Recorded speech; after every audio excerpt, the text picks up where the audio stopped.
How many people in your immediate environment, those people who are in your sacred circle, represent people who are on the same mission as you? Or do you have a bunch of people on your list who are not on the same mission as you, and those individuals are pulling you down? E.T., how do you do what you do? I have cut off the people who are not on the same mission with me, and yes, they are very upset, and yes, they said some nasty things about me, but guess what? I cut them off anyway, and I've surrounded myself with people who have the same values, who have the same mindset, and people who want to accomplish what I want to accomplish. It says every day in Africa, in the safari, a lion wakes up. Every single day in the safari, a lion wakes up. Right? And every single day in the safari, a gazelle wakes up. I love it. I love it. It says, though, here's what's funny. It says that if you wake up and you're a gazelle, you realize if you're going to survive as a gazelle, if you're going to survive, you must outrun the slowest gazelle. Right? In your mind, you're thinking you got to outrun the fastest lion. That's not the truth. You just got to stay ahead of the slow gazelle. That's it. Right? So every single day when you wake up, whatever it is that you do professionally, you better make sure you're not in the back of the pack. You better be as close to the front, if not up front, as possible, because every single day when the lion wakes up, it's only one thing on that lion's mind, and that is catching the gazelle that couldn't keep up. What the gazelle realizes is that the way it operates, that the way it performs, that the way it goes about its daily business is contingent upon life and death. That if that gazelle does not do what he or she is supposed to do, it will be eaten by a lion. The story says that even if you are a lion and you have the advantage, that when the sun comes up, if you're a gazelle or a lion, you better get to running. Because if you are a lion, a gazelle is still not going to come to you and say, just eat me. No, you better hear what I'm saying, because there's those of you in this room, you're past the mark that Glenn is talking about, and somewhere in your mind, you're thinking they're not talking to me, they're talking to somebody else. And no, you have to understand, I don't care how deep you are as a lion.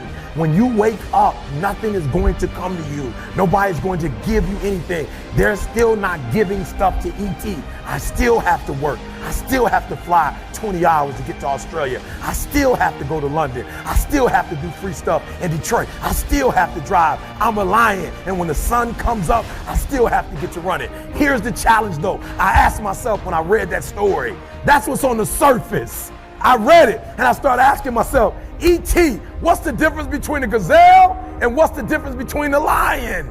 What's the difference? I know that they're wired differently, but what's the difference? And what I discovered is that the gazelle is running from something. The gazelle is running from something. So as long as the lion is chasing the gazelle is running. But as soon as the lion stops chasing the gazelle, it stops.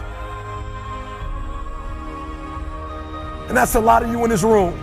That's a lot of you in this room. You will run. You'll do what you're supposed to do. As long as you're getting pushed, as long as you're getting motivated, as long as somebody is encouraging you, as long as somebody's coaching you, as long as somebody's pushing you, as long as somebody's prodding you, you're doing what you're supposed to do. As long as somebody's calling you, as long as someone is enticing you, as long as somebody's giving you rewards, you're moving. But as soon as that stops, you stop.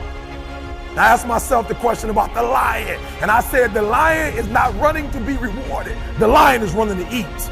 Every single day, the lion is running to eat because the lion realizes when he kills the gazelle, not only does he eat the gazelle, but he brings it back home.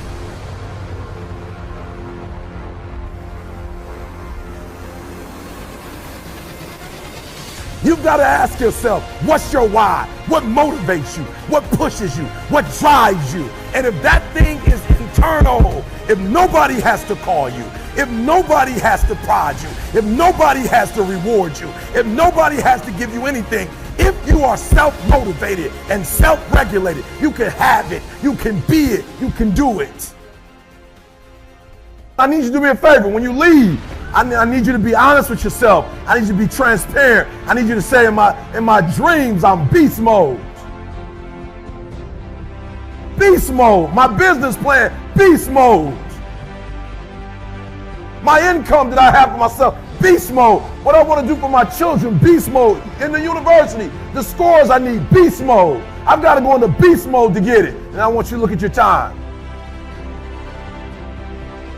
And you look at your time and say, gazelle.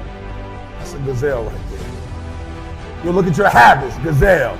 And as long as your habits are gazelle, but your mindset is beast, you'll never see it. Listen to me, I would prefer that you have a gazelle, literally, I would prefer that your thought pattern, your dreams are gazelles.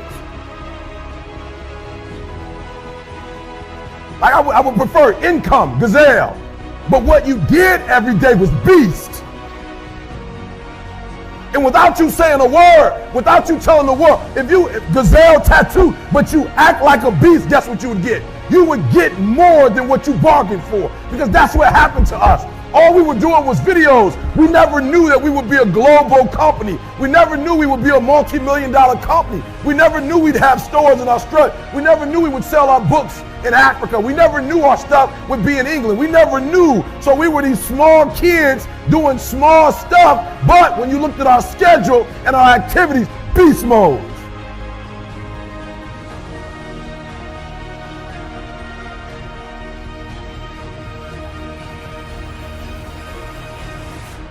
You get information from us. It's 3 o'clock in the morning in the States. Beast mode. Nobody else is doing it at 3 o'clock in the morning. Beast mode. Everything we do, every Monday, even though it's free, beast mode. So I need you to do me a huge favor. I need you to be, look, and you owe this to yourself. Beast mode. So those who were here yesterday, I don't want you to say anything. All right, I'm going to ask this question again, and we're going to talk about what you have to do so when that ball drops, you are exactly where you want to be. Because the greatest feeling in the world, guys, the greatest feeling in the world is execution. The greatest feeling in the world is doing what you said you were going to do. There's no greater feeling in the world.